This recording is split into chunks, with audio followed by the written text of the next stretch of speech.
मन की शांति प्रेरक कहानी। आइए आपको सुनाती हूँ। सेठ अमीरचंद के पास अपार धन दौलत थी। उसे हर तरह का आराम था, लेकिन उसके मन को शांति नहीं मिल पा रही थी। हर पल उसे कोई न कोई चिंता परेशान किए रहती थी।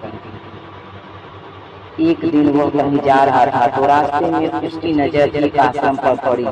वहां उसे किसी साधु के प्रवचनों की आवाज सुनाई दी। उसे आवाज से प्रभावित होकर अमीरचंद आश्रम के अंदर गया और बैठ गया। प्रवचन समाप्त होने पर सभी व्यक्ति अपने अपने घर को चले गए, लेकिन वह वहीं बैठा रहा। उसे देखकर संत बोले, कहो तुम्हारे मन में क्या जिज्ञासा है जो तुम्हें परेशान कर रही है? इस पर अमीरचंद ने बोला कि बाबा, मेरे जीवन में शांति नहीं है।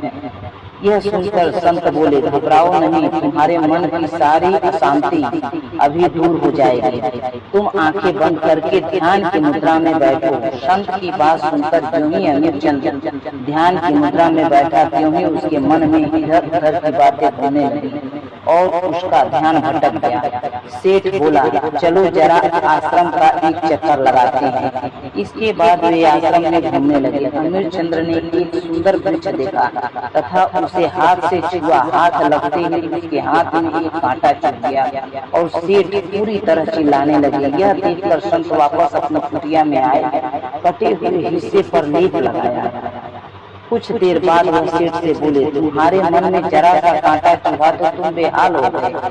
सोचो कि जब तुम्हारे अंदर ईर्ष्या, क्रोध, लोभ जैसे बड़े बड़े कांटे छिपे हैं तो तुम्हारा मन भला शांत कैसे हो सकता है?